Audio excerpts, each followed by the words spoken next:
And they know for a fact that this was a result of what happened with Takeoff. This the only reason Lil Cam locked up, because they saw him with the blicky on him. So I want to let y'all know one thing. What just happened to MobTies, homie? Y'all got to really look at it. It was connected to the whole Duke093 situation, man. They sent that man up before he could even real live jump off the porch, man. And I wanted y'all to really look at one thing. It was 4 people there who they said was blowing, but it was only 3 people who real live initiated the whole situation. They said Migo Bands was the main one who instantly discharged it first. I gave y'all all the tools y'all needed. Hey, man, hit the like button, subscribe to the channel, man.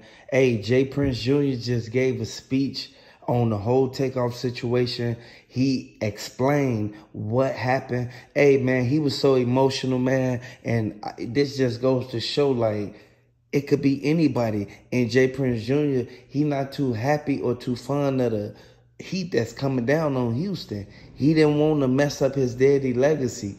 And he really had sympathy, and he's showing it right here. I want y'all to listen to what they said happened, man. Charleston White is the prime example of why Takeoff, his whole, the whole case is solved right now.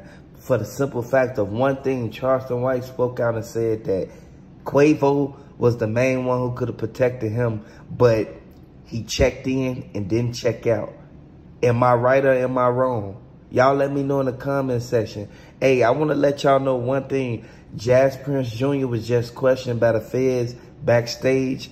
This sad, but at the same time, we all know for a fact he was the one Quavo was in the car with, and Takeoff was standing outside of the slab talking to him. So I wanted y'all to really pay attention to this, man, and listen to what the eyewitness stated on the statements. They said that J Prince Jr., the feds, they said that he real life got booked for some time and then got out on an early release, all because he gave them what they wanted. This is not coming from nobody else but the people who was right there when it happened. I want y'all to open y'all eyes to what's really going on. Hit the like button if you're new to the channel. Hey, man, they didn't care about Takeoff. They didn't care about Takeoff cousin. They didn't care about Takeoff uncle. Them people real life grieving for this man. And these people sitting back, enjoying their life, living their life, living it up. Y'all got to really pay attention to this, man. What is this? Like, I'm trying to figure out, is they going to keep lying about what's going on, or is they going to prosecute the people that need to be prosecuted? Sat back and really paid attention to everybody else and was sleep on this man. But I don't blame this man. At the end of the day, you got to open your eyes and realize what's really going on, man. Because if you really look at it, everything that went on, it didn't fall on NBA Youngboy because he's still out. He able to spend time with his family. He able to realize, sit back and look at everybody who really tried to pass him up. Look at them, like real life, keep going down. You got to look at one thing. NBA Youngboy, boy, that man got 40 M's, man.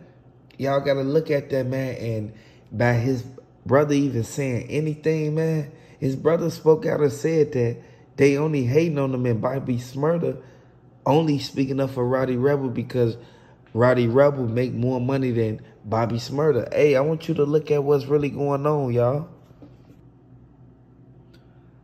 At this point, I don't blame NBA Youngboy for none that he did, because all them been sleeping on him for the last couple years, and they've been thinking that he was going to be booked and stayed in the feds. I want y'all to pay attention to one thing. Hit the like button if you're new to the channel. Subscribe to the channel, man. Breaking news, y'all. I want y'all to look at one thing, man. NBA Youngboy did not go to Chicago only because he knew that was going to jeopardize his second case that he got going on, man. I want you to know that the lawyers already reached out and said for a fact, NBA Youngboy, if he stay out of trouble, he will be released on, like, he would not have no ankle monitor. He would have no, he would have nobody to pay. All his bread gonna stay to him. I want y'all to look at one thing. NBA YoungBoy got more money than half the rappers out here right now to this day. And if you do your research, you'll see that NBA YoungBoy, he wasn't playing no games when he said that he was going to really make a major comeback. You feel me?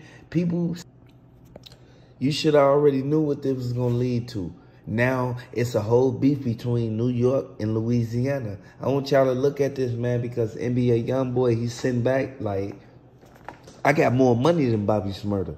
Regardless of what Bobby Shmurda say on phone now, he already know that NBA YoungBoy send them boys at him. He already know for a fact that once the bag go up, it's stuck. Everybody know if you from the streets, you know, you know.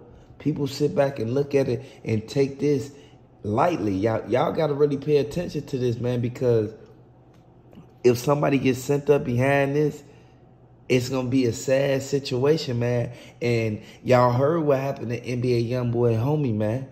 Y'all got to really be cautious about the people who you keep around you and the company you keep, man, because all this goes back to Takeoff.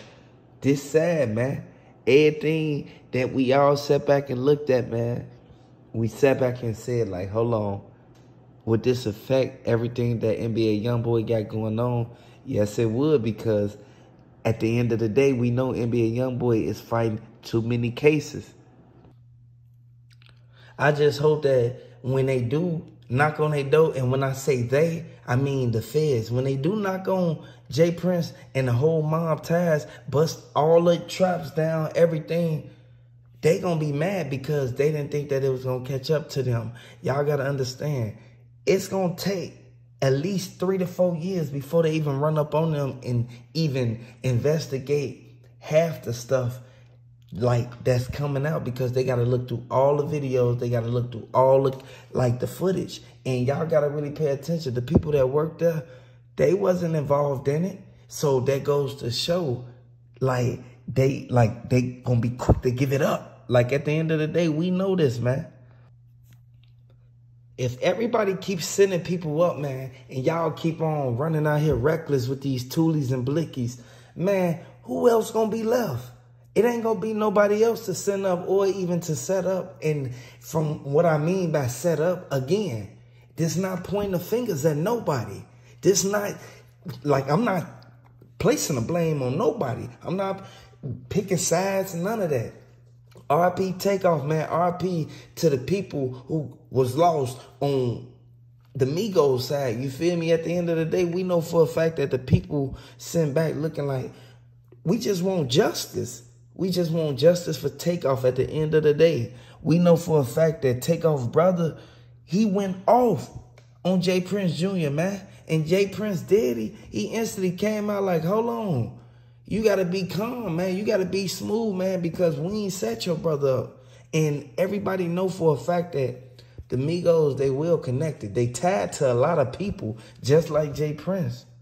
People who sat back and, like, played. They, like, literally played their part in this. It's crazy how we do this to each other. But, again, I can't speak for the next man.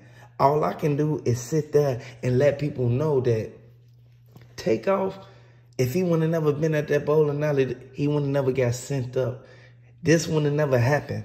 We know for a fact that everybody sit there and say, okay, a lot of people is involved in this, but we know for a fact that it's people who's not involved in this.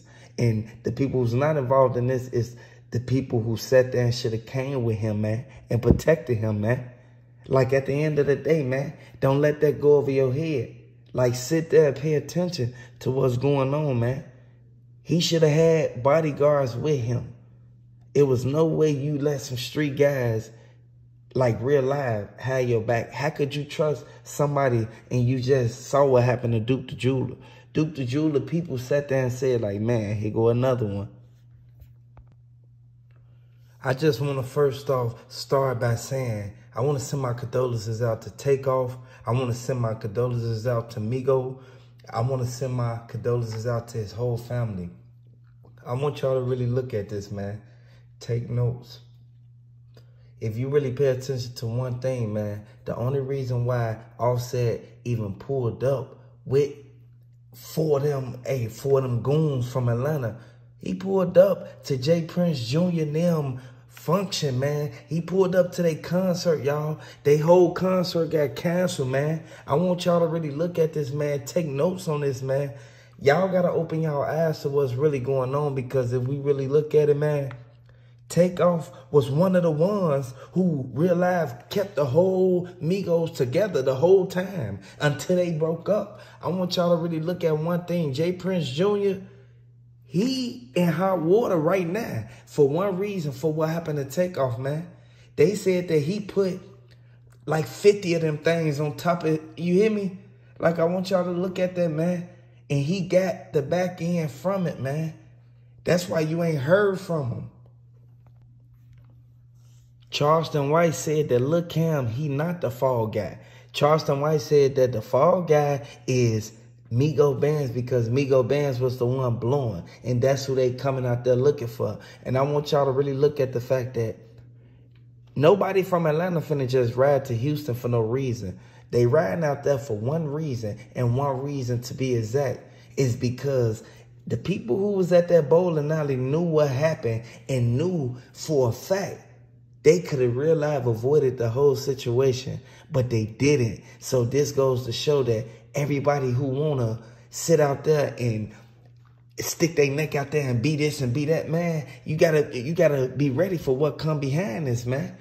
At the end of the day, we know for a fact everybody in MobTies, they send back looking like, who next?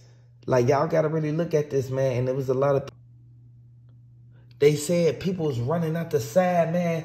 Then you saw dude, he instantly ran out the back door, man. He held the back door open. So J. Prince Jr. and the whole, everybody, the whole MobTies, they ran out the back door, man. This goes to show that they realize, man, they can't stand the pressure that they put on them boys, man. That's why I say, y'all got to be mindful. And again, you have to strategically see how they played this, man.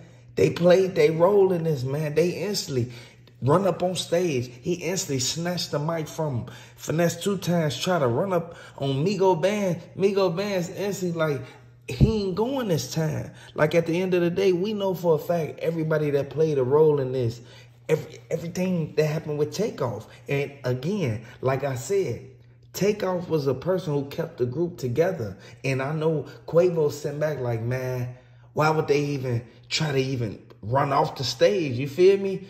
Talk that stuff that y'all was talking. This is why I always tell y'all, be careful who y'all even surround yourself around, because at the end of the day, we know for a fact that you can't win or lose by going to another state and getting sent up.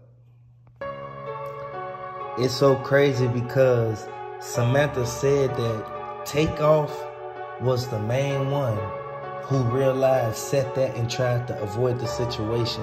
He wasn't trying to jump in it and basically team up on J. Prince Jr. or none of that. So this is coming from the eyewitness, you guys. And I want to let y'all know, Offset, man, he done clicked up with the GDs, man. They done pulled up to J. Prince Jr.'s studio. It's over with now.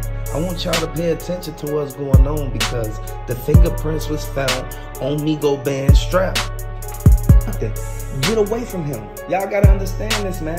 And J. Prince Jr. walked right back up in the bowling alley after this happened, man. I mean, maybe he thought that it was gonna continue on.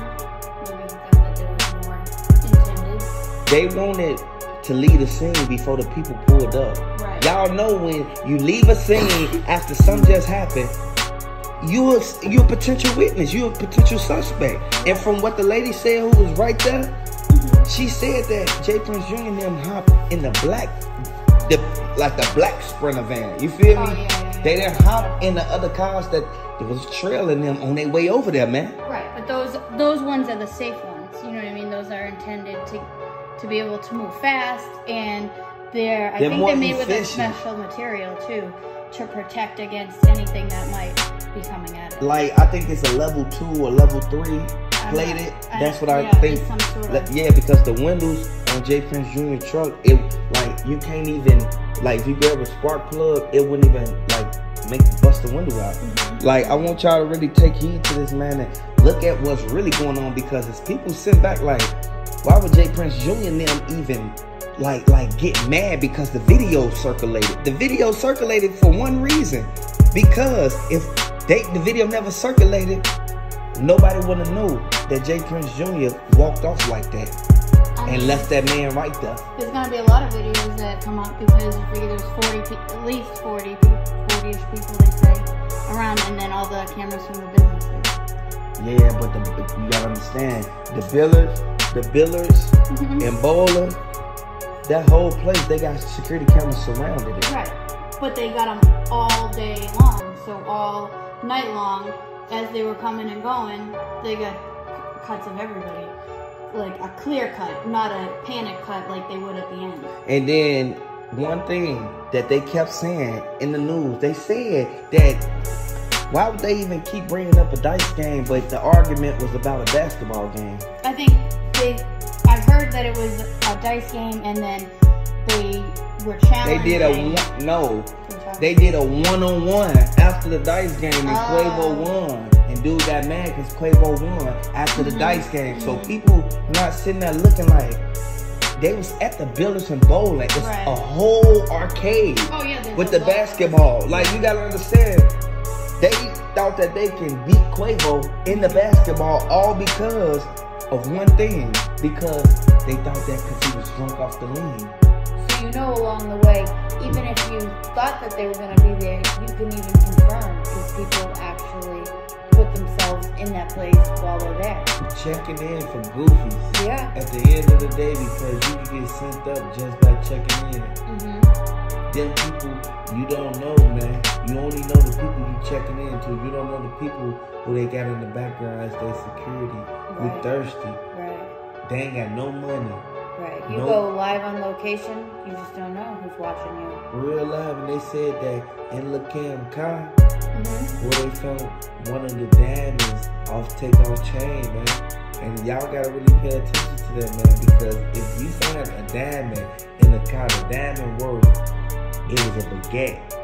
So you gotta really look at it. The baguette's worth more than the regular diamonds. The diamonds is going to determine where it came from. So if they got all of it did by a certain jeweler, you realize you gotta pay attention to it because it'll track back. Everything got a tracker to it. And from what they saying that they pinged all the towers. And you gotta really look at the fact that when Lil Cam ran off and he came out of the bowling alley and J. Prince Jr. like jumped over to Takeoff, you realize gotta pay attention to the fact that they pinged his iPhone, man. All the way from there to the, you feel me? To the car. Yeah, I mean, technology is crazy. It can tell exactly where you are. It can see who's next to you, who's around you. That's why Lil Cam, he mad right now because they got that man. They asked this man, do you want to be in PC or not? He said he want to be in population. I mean, it is what it is, you know. And we know for a fact that you really can't be in population if you know you got the Migos people behind you. This Migos connection and what they saying about the Rico indictment is sad because too many people going down for it. 14 people they realized got in that 62-page indictment, man. I mean, they're going to find there's more people connected, and who's to say Lil Cam, who's to say he's going to end up ratting on himself in there? Or what's going to be said, you know what I mean? Yeah, Lil Cam was the main one who they said that he was the one who realized pulled the same move that he got caught with, the piece. Like, the same piece, man. He only had 2 more shells still in there, man. It was over with from that point. They already knew what happened. They said, why was your clip in, you feel me? Why was it only 2 left up in there? Right. I mean, and they may end up even tying it with something else. There's a lot of times there's stuff that's cold and they're looking for pieces that go together, and it's just a matter of time through everything's run through the system, and then they start connecting the dots. It happens so often. Yeah, but I sit back and look at it like, why would they even put themselves in this predicament? Right. Right. And a lot of people don't think before they do certain things. But when it all boils down to it, you will sit there and look at it like, hold on. It was too many people there. Mike Prince, he didn't want to tell them